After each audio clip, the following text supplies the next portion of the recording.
अभी 3 दिन से चर्चा में ये सुनने को मिला कि जो महामहिम राज्यपाल का अभिभाषण की बुकलेट है, इसमें कुछ नहीं।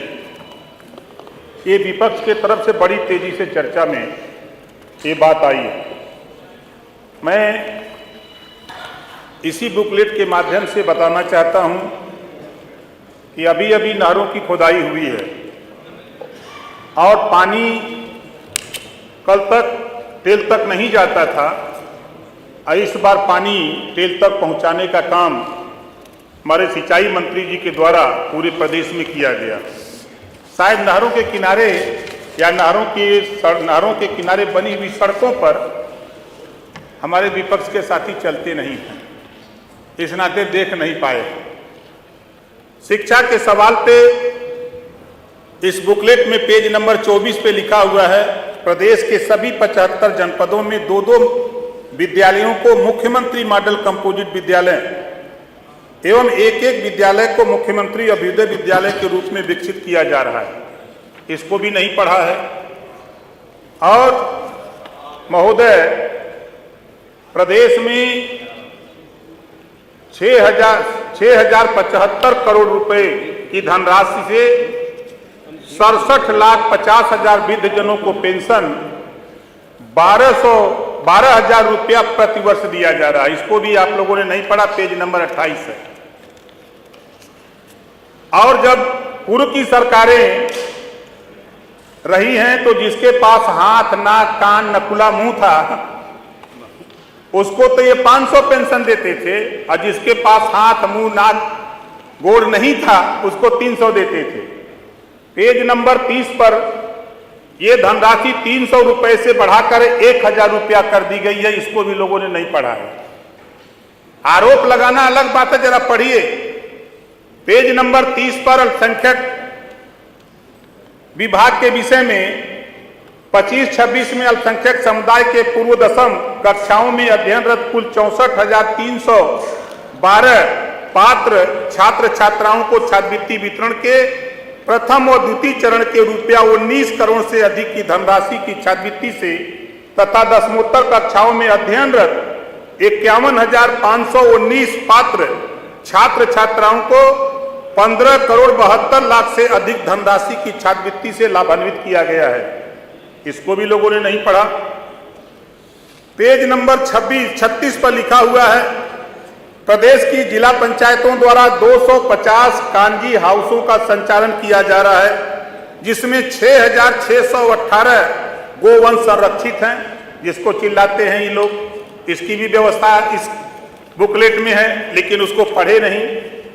जिला पंचायत पेज नंबर 36, जिला पंचायतों द्वारा वित्तीय वर्ष 2024-25 में 1,225.27 किलोमीटर का लक्ष्य समस्त श्रेणी के कार्यों को गड्ढा मुक्त किए जाने का कार्य 100% पूर्ण किया जा चुका है। जिला पंचायतों द्वारा वित्तीय वर्ष 25-26 हेतु 1,342.46 किलोमीटर के लक्ष्य के सापेक्ष 1,110.25 किलोमीटर की सड़कों को गड्ढा मुक्त किया जा चुका है। इसके अतिरिक्त समस्त जिला पंचायतों द्वारा 380 अमृत सरोवर पूर्ण कर लिए गए हैं। इसको भी आप लोगों ने नहीं पढ़ा, पेज नंबर 36 पे है। और पेज नंबर 38 पर प्रदेश सरकार द्वारा रक्षाबंधन के पर्व पर महिलाओं को निःशुल्क यात्रा सुविधा उपलब्ध कराए जाने के दृष्टिगत वर्ष 2025 में 78,26,000 महिला यात्रियों को निःशुल्क यात्रा कराई गई। दिव्यांग यात्रियों के लिए निगम के 202 बस स्टेशनों पर 193 व्हील चेयर, 236 रैंप व 210 रेलिंग व 209 प्रसाधनों की व्यवस्था कराई गई। लेकिन आप लोगों ने इसको भी नहीं पढ़ा। पढ़ा क्या? बहुत बढ़िया पढ़ा है कि जो भी उठ रहा है वो खाली पीडीए की बात कर रहा है। पीडीए की बात कर रहा है। पीडीए में खाली हम तो समझ नहीं पा रहे, जब आपकी सरकार थी तो पीडीए का फार्मूला आप बताते हैं, एक पर डटे रहो तब तो माने कि पीडीए का फार्मूला आप सही बता रहे हो। कभी पी से पंडित बताते हो, कभी पी से पिछड़ा बताते हो, कभी डी से दलित बताते हो, कभी डी से डिंपल बताते हो, कभी ए से अगड़ा बताते हो, कभी ए से अल्पसंख्यक बताते हो। पहले एक जगह तो अडिगो की पिछड़ा में है कौन? पिछड़ा में राजभर भी आता है, चौहान बिंद केवट मल्ला भी आता है, आरा बंसी बंजारा बहेलिया खंगार भी आता है, दुल्हा दुनिया अंसारी साईं दर्जी फकीर भी आता है, लेकिन ये दिखाई नहीं देता है। जब आप 3 सितंबर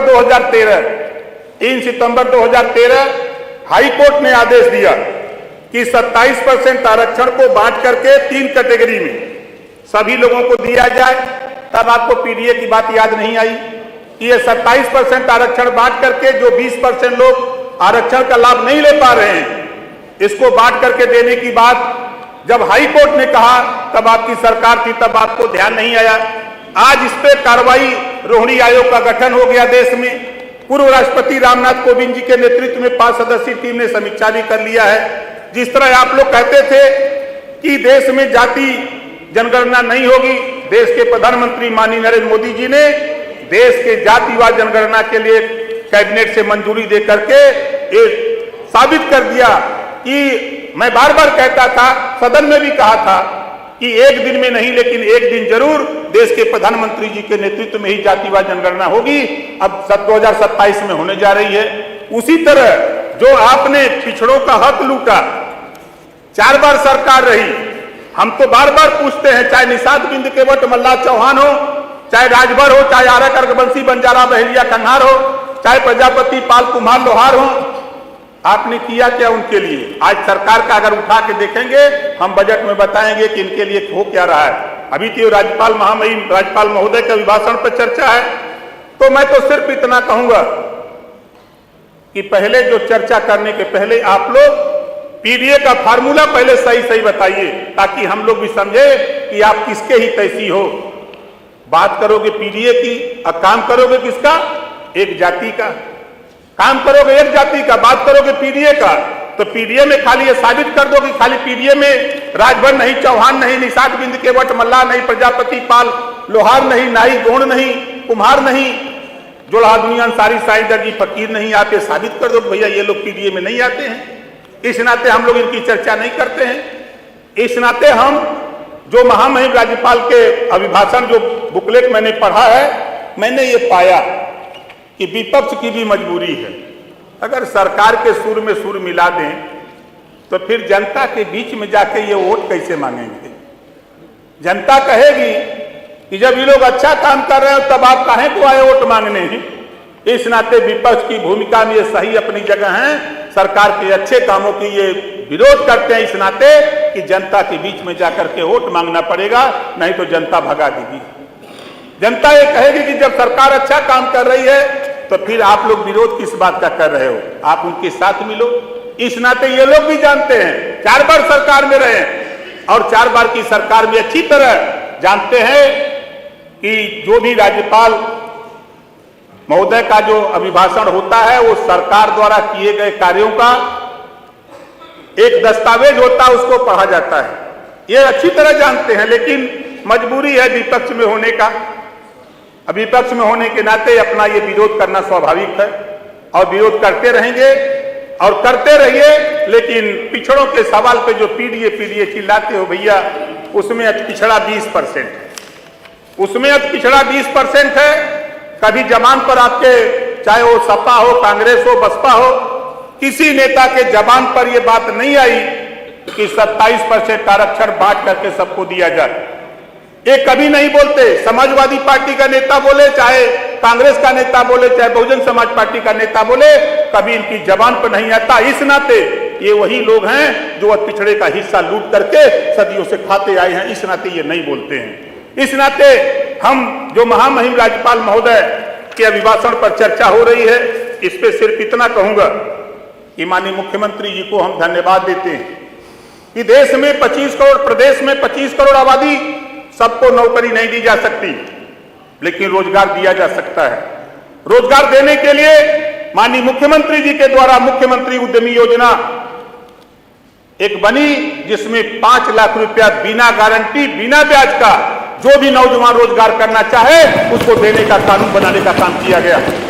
आज मुझे कहने में खुशी है कि आज 2024-25 में 1,09,159 युवाओं को लाभान्वित किया जा चुका है।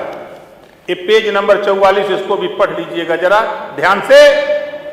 आप पढ़ते हैं, खाली पढ़ने में उलझते हैं कि पढ़ते भी हैं, पता ही नहीं लगता। पढ़ने नहीं आता तो प्राइमरी में नाम लिखा लीजिए, पढ़ लीजिएगा। इस नाते मैं समय घड़ी जो है इजाजत नहीं दे रही है। हम सोच रहे हैं कि अधिष्ठाता महोदय कहें ना तभी हम बन गए थे। नहीं, अब थोड़ा सा समाप्त कर दीजिए क्योंकि अभी नेता विपक्ष को बोलना है। हम अनुशासन में रहने वाले लोग हैं। जी जी। तो हम अपनी वाणी को राज्यपाल के अभिभाषण का समर्थन करते हुए अपनी बात को समाप्त करता हूं। जय हिंद, जय भारत।